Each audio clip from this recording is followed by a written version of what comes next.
মাওলানা doctor Zakir Naik শ্লোক নিয়ে খেলা করছেন। উনি শুধু শ্লোক নিয়ে খেলা করছেন। ইসলাম এই পৃথিবীর মানুষকে ভাগ করেছে দুই ভাগে, একটা হলো মুমিন, আরেকটা হলো কাফির। অবশ্যই আমরা ইসলাম ধর্মের এই কথাগুলো বিশ্বাস করি না, মানতেও পারি না। তাই ইসলাম ধর্ম যেভাবে আমাদের উপর সর্বজনীন ভ্রাতৃত্বকে চাপিয়ে দিচ্ছে, সেটা আসলে কখনোই সম্ভব না। ইসলাম মানুষের মধ্যে শুধু বিভেদ তৈরি করে। তাদের মধ্যেও আছে শিয়া, সুন্নি, এছাড়াও ইসলামে আরো 70টা গোত্র আছে। হ্যাঁ, আমি আমার প্রশ্ন করছি, সমস্যা ইসলাম এটা দিতে পারবে না। পৃথিবীতে একমাত্র হিন্দু ধর্মই আমাদের সর্বজনীন ভ্রাতৃত্ব উপহার দিতে পারবে। এক কাম সত্তা বিপ্র বহুদা ভদান্তি, একটু আগে আপনি বললেন। ইসলাম এটা কোনোভাবেই মানে না। গরু হত্যা করছে, কাফির হত্যা করছে, তাদের সম্পত্তি কেড়ে নিচ্ছে, লুট, নারী নির্যাতন। ইসলামই বলে ভ্রাতৃত্ব তাহলে কিভাবে আসবে? আপনার মুখে ভ্রাতৃত্বের কথা আসলে শুধু শ্লোক নিয়ে খেলা করা। আপনি আসলে হিন্দু ধর্ম বলতে গিয়ে ইসলাম ধর্ম বলে ফেলেছেন। ভাই, আপনি বেশ কিছু মন্তব্য করেছেন। আর ইসলাম বলে ইন্নাল্লাহ মাস-সাবিরিন, নিশ্চয়ই আল্লাহ তাদের সঙ্গে আছেন যারা ধৈর্যশীল। ভ্রাতৃত্ব বজায় রাখতে গেলে আপনাকে ধৈর্যশীল হতে হবে। ধৈর্যশীল যদি আমরা না হই, তাহলে ভাইয়ের সাথে ভাইয়ের যুদ্ধ লেগে যাবে। ইসলাম বলছে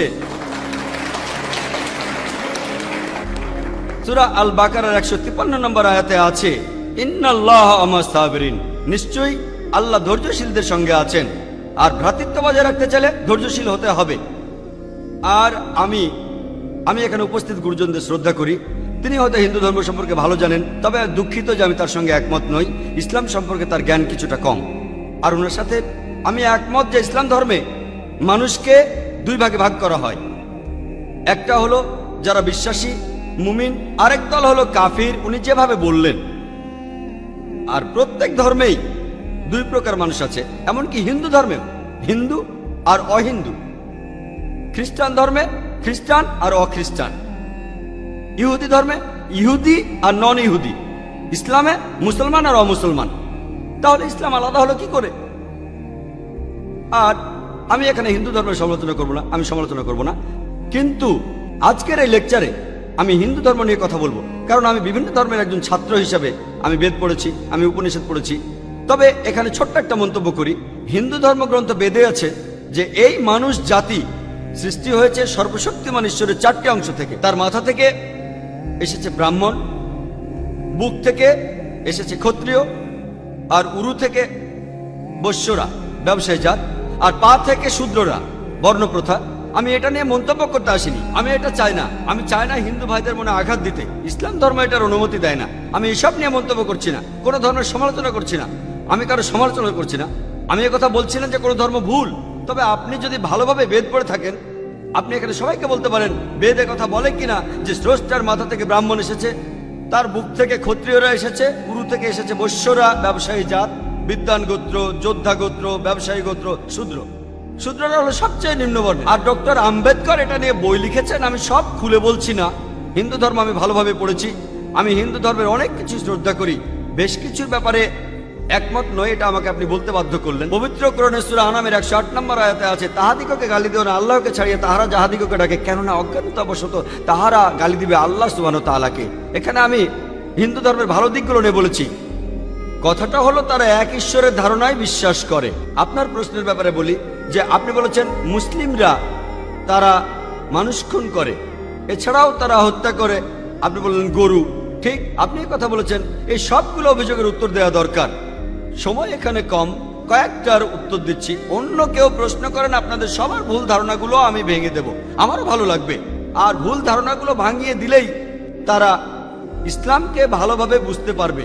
এজন্য আমার লেকচারে সবসময় একটা প্রশ্নোত্তর পর্ব থাকে। আর আমরাও বলি যখন কেউ সমালোচনা করে আমারও ভালো লাগে। যত বেশি সমালোচনা হবে তত বেশি বোঝাতে পারবো, তত ভালো করে ইসলামকে বুঝতে পারবেন। আমিও সেটাই করি। ইসলামও বলে সত্যকে ছড়িয়ে দিতে। হিকমার সাথে পবিত্র কোরআনের সূরা নেহালের 125 নম্বর আয়াতে আছে উদু ইলা সাবিলি রাব্বিকা বিল হিকমা ওয়াল মাউযিতিল হাসনা ওয়াজাদিলুম বিল্লাতি আহসান। মানুষকে প্রতিপালকের পথে আহ্বান করো হিকমত আর সদুপদেশ দ্বারা।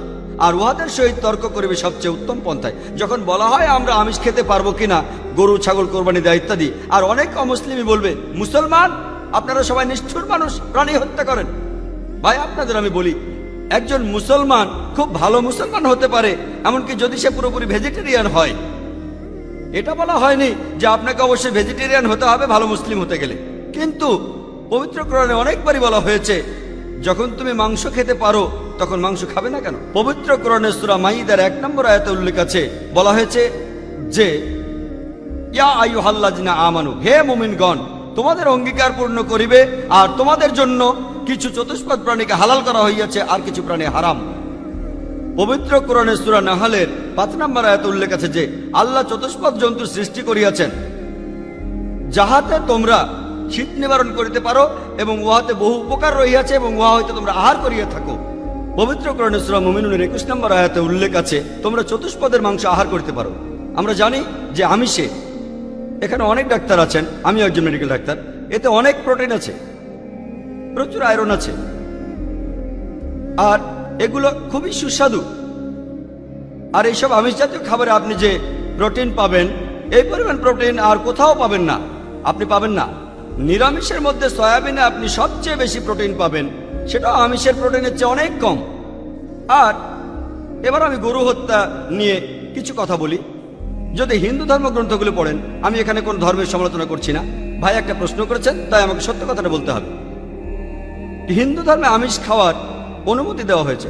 হিন্দু ধর্মগ্রন্থে দেখবেন সাধুসন্তরা আমিষ জাতীয় খাদ্য খায়, এমনকি গরুর মাংস।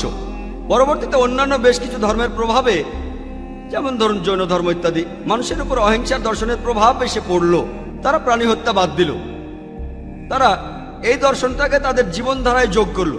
তবে ইসলাম ধর্ম প্রাণীদের অধিকারের কথা বলে থাকে। শুধু প্রাণীদের অধিকার নিয়ে আমি একটা লেকচার দিতে পারি। পবিত্র কোরআনে আছে পশুর উপর বেশি বোঝা চাপিও না, তাদের প্রতি সদয় হও, তাদের খাদ্য দাও, কিন্তু প্রয়োজনে তোমরা তাদের মাংসও খাইতে পারো। আর যদি আপনি অন্যান্য ধর্মগুলো ভালোভাবে দেখেন, অনেকে আমিষ খেতে বারণ করেছে। এই দর্শনের ভিত্তিটা হলো এই যে আপনি প্রাণী হত্যা করবেন না, কারণ তাদের জীবন আছে, সে কারণে আমিষ খাওয়াটা অন্যায়। আমি এর সাথে একমত। যদি কোনো মানুষের পৃথিবীতে মানুষ হত্যা না করে থাকে, সেখানে আমিই থাকবো সবার উপরে। সর্বজনীন ভ্রাতৃত্ব হিন্দু ধর্মে আছে যে সব প্রাণী আপনার ভাই।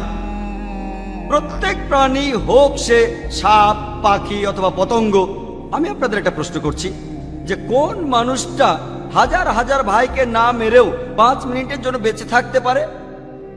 এখানে যারা মেডিকেল সায়েন্স পড়েছেন তারা ভালো বুঝতে পারবেন যে আপনারা যখন নিঃশ্বাস নেন তখন আপনার শরীরে প্রচুর ময়লা জীবাণু ঢুকে, সেগুলোকে মেরে ফেলেন। তার অর্থ এই ধর্মে বাঁচার জন্য আপনার ভাইদের আপনি মেরে ফেলছেন। ইসলামের সর্বজনীন ভ্রাতৃত্ব বলে মানুষ জাতির প্রত্যেকেই আপনার ভাই। বিশ্বাসের ভ্রাতৃত্বে প্রত্যেক মুসলমানই ভাই ভাই, প্রত্যেক প্রাণীই আমার ভাই নয়। তবে অন্য প্রাণীদের রক্ষা করতে হবে, তাদের ক্ষতি করবেন না, বিনা কারণে তাদের অত্যাচার করবেন না, তবে প্রয়োজন হলে সেগুলোর মাংস খেতে পারেন। ইসলামের সর্বজনীন ভ্রাতৃত্ব বলে মানুষ জাতির প্রত্যেকেই আপনার ভাই। বিশ্বাসের ভ্রাতৃত্বে প্রত্যেক মুসলমানই ভাই ভাই, প্রত্যেক প্রাণীই আমার ভাই নয়।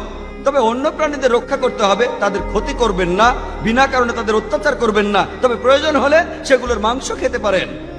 তাই যে দর্শন বলে আমিষ খাবার খাওয়া অন্যায়, কারণ এখানে আপনি প্রাণী হত্যা করছেন, বিজ্ঞান প্রমাণ করেছে, এমনকি গাছপালারও জীবন আছে, আপনারা জানেন। তাই একথা এখানে খাটছে না যে প্রাণী হত্যা করা অন্যায়। তাই এখন তারা যুক্তিটা পাল্টে বলল যে আচ্ছা, গাছেরও জীবন আছে, তবে তারা ব্যথা অনুভব করে না, তাই গাছ হত্যার চেয়ে প্রাণী হত্যা অনেক বড় অপরাধ। আর আজকের দিনে বিজ্ঞান উন্নত হয়েছে, আমরা জানি গাছও ব্যথা অনুভব করে, এমনকি গাছও কাঁদতে পারে, গাছেরও ভালো লাগতে পারে। তাই গাছ ব্যথা অনুভব করে না, এটা টিকলো না। এখানে ব্যাপারটা হলো যে গাছের কান্না মানুষ শুনতে পায় না, কারণ মানুষ কানে যে শব্দ শোনে সেটা সীমা 20 সাইকেল পার সেকেন্ড থেকে 20,000 সাইকেল পার সেকেন্ড। এই সীমার মধ্যে কিছু হলে মানুষ সেটা শুনতে পায়, এই সীমার নিচে বা উপরে মানুষ কিছু শুনতে পায় না। যেমন ধরুন কেউ যদি ডগ হুইসেল বাজায়, ডগ হুইসেল চেনেন, যেটাকে বলে সাইলেন্ট ডগ হুইসেল। যখন কেউ এই হুইসেল বাজায়, এটা সীমা হচ্ছে 20,000 সাইকেল পার সেকেন্ডের উপরে, 40,000 সাইকেল পার সেকেন্ডের নিচে। কুকুর 40,000 সাইকেল পার সেকেন্ড পর্যন্ত শুনতে পায়। তাই কেউ যদি হুইসেল বাজায়, কুকুর হুইসেলটা শুনতে পারে কিন্তু মানুষ শুনতে পায় না। এটাকে বলা হয় সাইলেন্ট ডগ হুইসেল। একইভাবে গাছপালার যে কান্নাকাটি আমরা মানুষরা কিছুই শুনতে পাই না, তবে গাছও কাঁদে, তারাও ব্যথা অনুভব করে। আমাদের একজন ভাই বললেন, যিনি বিষয়টা নিয়ে বেশ তর্ক করছিলেন, আর আমাকে বললেন, ভাই জাকির, আপনার কথা আমি মেনে নিলাম যে গাছপালারও জীবন আছে, তারাও ব্যথা অনুভব করে, তবে আপনি কি জানেন যে গাছের দুটো ইন্দ্রিয় কম আছে, তাদের 3টা ইন্দ্রিয় আছে, পশু পাখির ইন্দ্রিয় আছে 5টি। তাই গাছপালা হত্যার চেয়ে পশু হত্যা করা অনেক বড় অন্যায়। আমি তাকে বললাম যে ভাই, ধরুন আপনার একজন ছোট ভাই আছে, সে ছোটবেলা থেকে বোবা আর কালা, দুটো ইন্দ্রিয় কম। সে বড় হওয়ার পরে কেউ একজন তাকে খুন করে ফেললো, আপনি কি বিচারককে বলবেন, ও মাই লর্ড, এই খুনিকে কম শাস্তি দিন কারণ আমার ভাইয়ের দুটো ইন্দ্রিয় কম ছিল? এই কথাই বলবেন? আপনি বলবেন, ও মাই লর্ড, তাকে দ্বিগুণ শাস্তি দিন কারণ সে একজন নিষ্পাপ মানুষকে হত্যা করেছে। তাই ইসলামে এটা কোনো যুক্তি নয় যে 2 বা 3টা ইন্দ্রিয়। পবিত্র কোরআনে সূরা বাকারার 168 নম্বর আয়াতে আছে, যে বৈধ খাদ্যবস্তু আছে তাহা তোমরা আহার করো। তার অর্থ যেগুলো বৈধ আর হালাল খাবার সেগুলো খেতে পারো। আর এ কারণে আপনারা দেখতে পাবেন যে গবাদি পশু, আল্লাহ সুবহানাহু ওয়া তাআলার ইচ্ছায় গবাদি পশু বংশ বিস্তার করে বেশ তাড়াতাড়ি, মানুষ এবং অন্যান্য পশুর তুলনায় বেশ তাড়াতাড়ি দ্রুত বংশ বিস্তার করে। যদি আপনার কথা মেনে নেই যে মানুষ কোনো গবাদি পশু খাবে না, তাহলে পৃথিবীতে গবাদি পশুর পরিমাণ অনেক বেড়ে যাবে, অনেক বাড়বে। আর বললেন গরু হত্যা করা, এ নিয়ে বই লিখেছেন মৌলানা আব্দুল করিম পারেক। গো হত্যা, গরু কোরবানি কে জন্য দায়ী? যদি ভালোভাবে দেখেন, যারা চামড়া নিয়ে ব্যবসা করে, গরুর চামড়া মুসলিম অমুসলিম উভয়ই আছে, চামড়া, গরুর চামড়া, তারা এটা করে। তাই এটা থেকে যারা উপকার পাচ্ছে এই গোহত্যা থেকে, তাদের মধ্যে মুসলিমদের চেয়ে অমুসলিমরাই বেশি। তাই যদি ইতিহাস ভালোভাবে জানেন আর যুক্তিও ভালোভাবে বোঝেন, আমরা জানি আল্লাহ বলেছেন যে বৈধ খাদ্যবস্তু আছে তাহা তোমরা আহার করো, যদি এটা খান এতে কোনো সমস্যা নেই। এছাড়াও যদি ভালোভাবে দেখেন, তৃণভোজী প্রাণীর দাঁতগুলো যদি দেখেন, গরু, ছাগল, ভেড়া, তারা শুধু শাকসবজি খায়, তাদের দাঁতগুলো সব সমান। যদি আপনারা মাংসাশী প্রাণীর দাঁতগুলো ভালোভাবে খেয়াল করেন, সিংহ, বাঘ, চিতাবাঘ, তাদের দাঁতগুলো খুব সুচালো, তারা শুধু মাছ মাংস খায়। যদি আপনি মানুষের দাঁত দেখেন, আয়নায় আপনার নিজের দাঁত দেখতে পারেন, আমাদের সুচালো দাঁত আছে, সমান দাঁতও আছে। যদি সর্বশক্তিমান ঈশ্বর আমাদের শুধু নিরামিষ খেতে বলতেন, তাহলে আমাদের সুচালো দাঁত দিলেন কেন? কেন? আমিষ খাওয়ার জন্য? যদি আপনারা তৃণভোজী প্রাণীদের পরিপাকতন্ত্র ভালোভাবে খেয়াল করেন, গরু, ছাগল, ভেড়া, তাদের পরিপাকতন্ত্র শুধু নিরামিষই হজম করতে পারে। মাংসাশী প্রাণীগুলোর পরিপাকতন্ত্র, বাঘ, সিংহ, চিতাবাঘ, তারা শুধুমাত্র আমিষ হজম করতে পারে। আর আমাদের মানুষের পরিপাকতন্ত্র আমিষ নিরামিষ দুটোই হজম করতে পারে। যদি সর্বশক্তিমান ঈশ্বর আমাদের শুধু নিরামিষ খেতে বলতেন, তাহলে কেন এমন পরিপাকতন্ত্র দিলেন যেটা আমিষ নিরামিষ দুটোই হজম করতে পারে? তাই বিজ্ঞান নিয়ে যদি পরীক্ষা করেন, সৃষ্টিকর্তা আমাদের আমিষ নিরামিষ দুটোই খাওয়ার অনুমতি দিয়েছেন। আশা করি উত্তরটা পেয়েছেন।